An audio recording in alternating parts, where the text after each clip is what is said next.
Welcome back to another edition of Installing a Window with me, Richard McLaughlin with HomeFlash. Today we're going to be discussing a little bit more detail with respect to the latest building codes here in Canada, the CSA A440.4-19. But first, before we get into that, I want to discuss some of the details we see going on out there in the industry.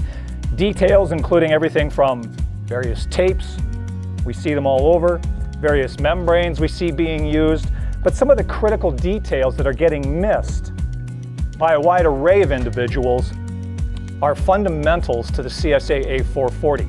Things like sloping the sill, creating a sill pan that's going to capture water and want it to drain. Again, these are details within the A440. Putting in a waterproof membrane and not nailing through it. We see so many times builders that are taking a membrane product and putting it back down in, and they're using OSB, they're wrapping it over. The fact of the matter is, in details such as this, the sill is flat. There's no opportunity for drainage. You have to inquire with your membrane supplier to ensure that their product is warranted and designed for standing water. Sloping the sill. We see so many builders taking shims, driving them underneath the rough sill plate, between the cripples, raising the sill. Again, what's taking place is, at the end of the day, the window follows the slope of the rough sill plate.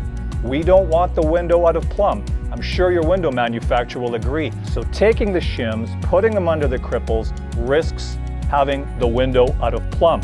Sure, you've sloped the sill, but you've created another problem.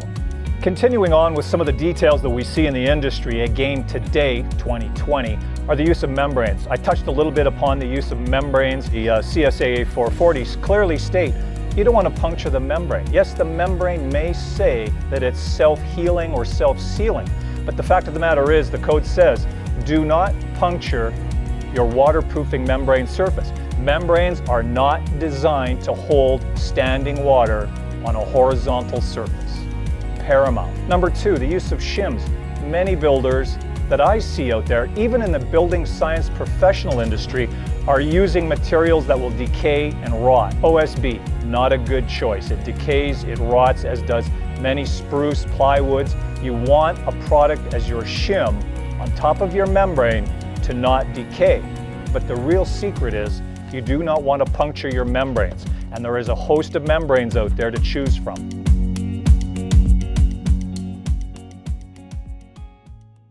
Okay, we're going to begin with the installation of HomeFlash here.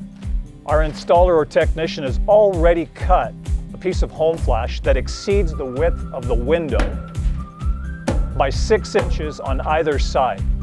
So we tack it in very conservatively, ensuring that the foam component is facing inward.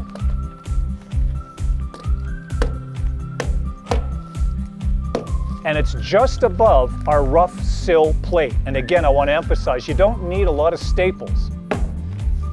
We're wanting to ensure that the next trade can simply lift up the foam or the paper and continue with our shingle lapping product. The next stage of our installation, using a sharp knife, we're going to cut down parallel with the cripple to our rough sill plate. Continuing that, we're going to go outward, removing only that corner gusset, again parallel with our rough sill plate,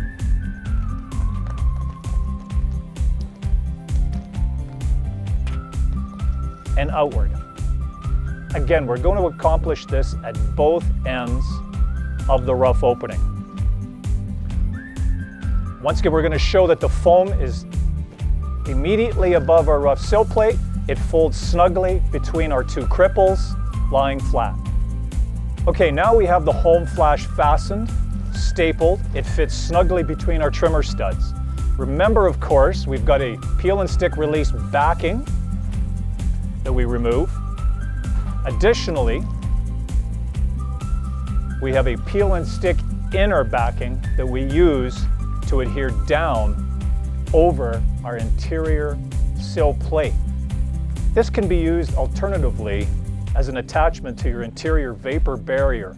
But if you look closely, what we have is a complete one-piece system. The exterior skirting over our sill pan and into and onto either your sill plate or a vapor barrier.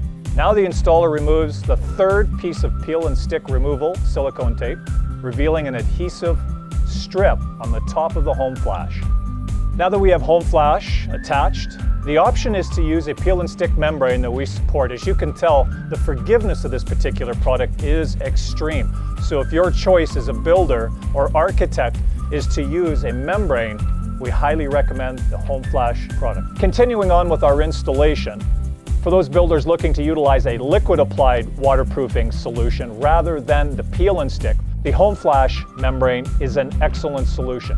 Simply apply a generous amount, tool it up your cripple, down and over onto the HomeFlash, ensuring any moisture breaching the building paper is not going to penetrate below the HomeFlash. Continue out, over, and down the sloped, insulated surface that HomeFlash provides.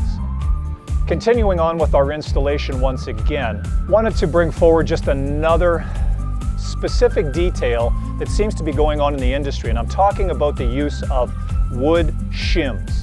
In this particular case, we have a piece of OSB that we see far too often being used with a fastener. This is quite often nailed or stapled right through the membrane. Why would we create a waterproofing surface to capture and drain water and then puncture it? But more importantly, the latest National Building Code under the CSA A440 says, do not puncture the waterproof surface. We're going to continue on installing our shims, the HomeFlash shim, where we firmly press them on into the sealant under the jambs, and in locations where there is a self-adhering membrane, continuing to apply the shims firmly in accordance with your window manufacturer's specifications. Again, recapping, slope surface, waterproof, the shims are PVC, no fasteners through the waterproofing membrane. We have not sloped the rough sill plate, thus distorting plumb, level, and square, and now we're ready to install the window. One of the final details that we want to look at is the papering of the jambs of the window. In this case, our framer has kindly applied the paper to the RO. We pull it down now, apply it over the HomeFlash, stapling it in a shingling fashion. All the moisture now will come down our jambs, safely onto the HomeFlash, and drain safely out of the RO.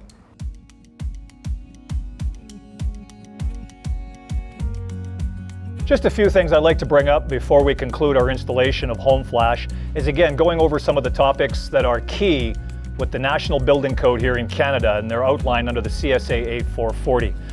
Shimming of the rough sills, shimming it up, taking a chance of throwing the window at a plumb, not a good thing. A lot of the membranes out there, I have to stress it over and over again. Ensure when you're choosing a peel and stick membrane that it is going to work with standing water. Many of the membranes out there right now today being used on a flat horizontal surface do not have a warranty and are not recommended for that use. Whatever the case may be, ensure that you check with your manufacturer to ensure the product is warranted and used with standing water. Another interesting point of note you should make too, if you're a builder, a designer, or an architect, when choosing a building science professional in this area of a sill pan, ensure that they comply with the building code. Your name is on the permit. You're liable. Make sure that your details conform to the latest building codes in your area. I'd like to thank you very much for listening. Any questions? Give us a call or look us up at homeflash.com.